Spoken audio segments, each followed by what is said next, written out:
it's Nikki and Rachel from the Stitch Sisters, and we're back with the second of our series, sponsored by Minerva, all about man-sewing. So this series is all about sewing for the man in your life, and we're looking at different patterns, we're looking at different fabrics from Minerva, and we're reporting back to you as to how they sewed up and how good they are. So if you've not seen it yet, make sure you check out our first video. We'll put a link up there, all about basic tees, where we reviewed a Burda and a Simplicity pattern. Yes. And we both sewed basic tees using Minerva's cotton spandex jersey. So you can hear all about our feedback on that there. But in this video, we're looking at the next level up. So we're still on t-shirts, but this time they're t-shirts with buttons. It's a little bit more complicated. T-shirts with pockets. So in this one, I sewed a polo shirt and I sewed a Henley. Now the difference between the two is simply that the polo shirt has a collar. So a Henley is effectively the same as a polo. It has the collar band and it has the placket. Yes. It just doesn't have the collar. So they're actually very similar t-shirts, just that one has an extra step. Yeah. Does the Henley, is the placket slightly longer? It can be a variety, yeah. So some Henleys are more what I would call a grandad shirt. Yes. So just has that little placket, whereas more modern Henleys tend to have them running down a lot further. And your pattern certainly had a longer one, yeah. Yes. Which is great because it gives you more options for interesting buttons because you need more options. So this one was a little bit harder, I have to say, harder than the basic tee. So I decided to use a Jally pattern, Jally 3137.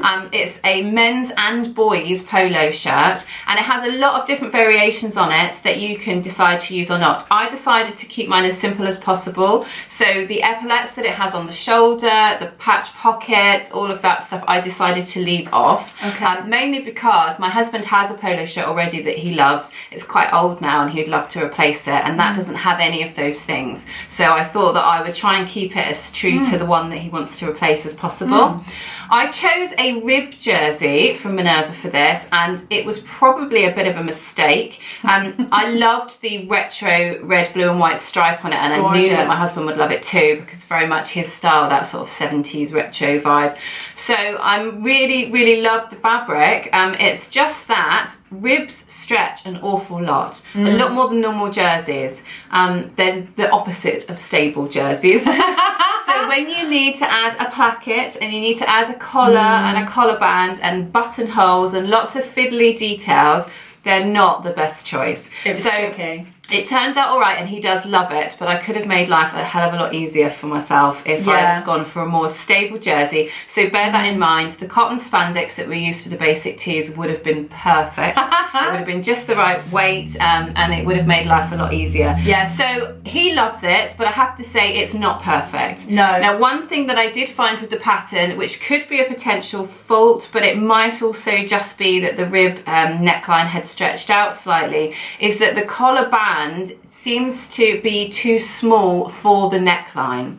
So you have to stretch it a considerable amount to make it fit, and that has caused, just in the back section, and that has caused some pinching and puckering at the back of the neckline. I'll put a picture in so that you can see what I mean. In fact, we've got some video to show you, so it's the details on there.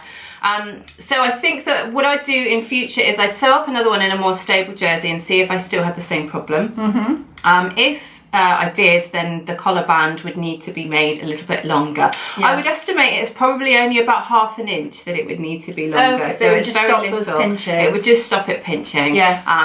The other thing that I would recommend is that on the pattern it tells you, as usual for collar construction, you interface one band and one collar, and you don't interface the other. In hindsight, I would have interfaced both sides of the collar band, simply because, again, the rib jersey was very thin and very stretchy, but the interfacing made one half very stable, and then the other half was completely fluid and doing completely the same thing. So again, there's a few puckers on the neckline there, but it is on the inside, so I made that the inside collar band, so you can't really see them, but as you makers know, when you know they're there, it's very frustrating. Yes. And that could have been solved by me putting interfacing on both collar bands. The frustrating thing about jersey is that it's very hard to unpick.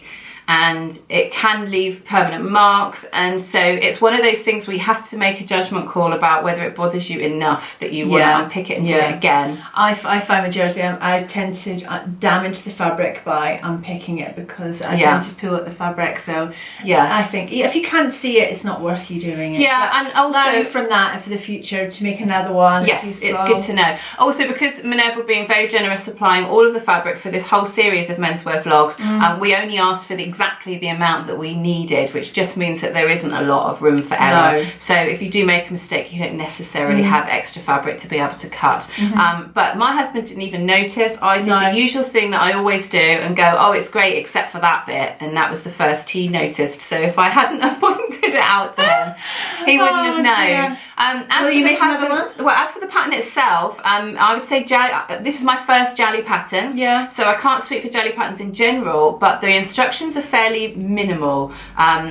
They're kind of assuming that you already know what you're doing as far as sewing is concerned. So it's just a list of bullet points. There are diagrams to help with that, but what you have is 2 pages of English instructions, 2 pages of French instructions, and then a whole page of diagrams after that. So you're constantly flicking between the instructions and the diagram, and it's very difficult to join those two up. I found that I was rereading a lot just to make sure that I understood it properly, and in the end I ended up following my own sort of construction techniques for plackets and collars and that sort of thing, rather than worrying too much about the pattern. So that is worth bearing in mind. The other thing with Jally patterns is they only come with a 1/4 inch seam allowance. So if you're used to working with bigger seam allowances, then it is worth bearing that in mind. There are other polo shirts on the market. So the other one that I looked at was called the Draper top. Which is by Wardrobe by Me, I think. Yes, that's right. And there is also a big 4 one. I can't remember now, but we'll put the details in the comments below. So we could have gone for either of those, but this was the one that in the picture my husband thought he liked the best. So that's the one I ended up going for. Sometimes it's with menswear in particular, it's about the shape, especially if you're sewing for a modern man. You have to think that there's not a lot of patterns that are there that have that modern silhouette. So just bear that in mind when you're looking at the patterns. You can nowadays get a few patterns which are much more modern, the Meiji ones and things like that. So just bear that in mind when you're looking. It depends who you're sewing for. If you're sewing for your granddad, then he's not going to want a skin tight shirt. But so bear that in mind. In fact, that's interesting. I didn't mention sizing. Again, going by the size chart, I should have cut a size 46 for my husband. I ended up doing a 42. So again, I sized down 2 sizes, and you'll see by the pictures that I don't think it's too tight. It's definitely slim fit, which is how he likes to wear them.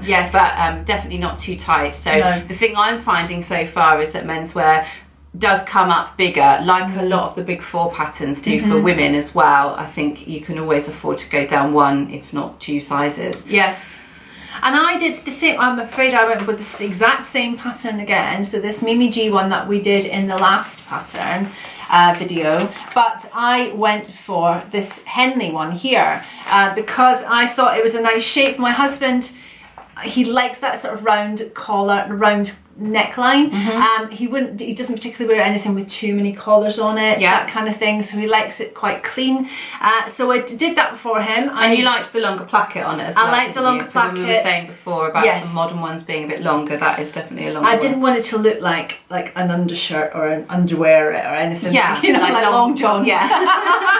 So I liked the longer placket, and I like the fact that you can use interesting buttons on it, within reason. This is still menswear. So I liked that. What I didn't realise was that this pattern is actually a 3/4 length sleeve, and it doesn't have any band or anything like that on the bottom. It's quite deceptive, isn't it? Because when you hold it up, let me show you again, we'll put the picture up again, but because his sleeve is pushed up, you can't see what the length is. No. And it wasn't until I was cutting the sleeve out and I was thinking, that's not a full length sleeve. I was expecting it to be a full length sleeve, and I was thinking it's to be fair, on the line drawing, it does show you. You can see that it does look like it's a slightly shorter sleeve, but it's a line drawing, so you can't really tell where the sleeve is in relation to the body. But that's not something that my other half has worn before. No.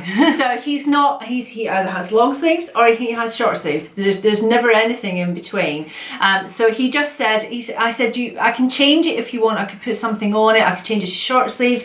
And he said, I'll just wear it like pulled up over my elbows, so that's fine. So he's comfortable with it. Yeah. And I used the Ponte Roma from Minerva, which I have to say was absolutely gorgeous. You said it was the nicest Ponte Roma you've ever used. It's the nicest Ponte Roma I've ever felt. It just, you can feel the quality of it. It was so lovely, and I love Ponte Roma. So saying that for me was a really big compliment. What colour was it? Because it looks like denim. Can you remember what it was called? I can't remember what it was called, but we'll link underneath, or I'll put a banner up to tell you what the colour was. But it had this kind of, it was like a shot, it was dark blue, but then with this little shot going through it of a paler blue. And that's what I think made it look like denim. It looked more textural. I think it was actually called denim look, or denim coloured, or something like that. But it was absolutely lovely and well worth the money, and he wants more of them. I had to make him take it off on Sunday. We were filming it today on Sunday, and he tried to put it on Saturday. I said, no, you can't put it on yet. You have to keep it clean until tomorrow. I had to say the same.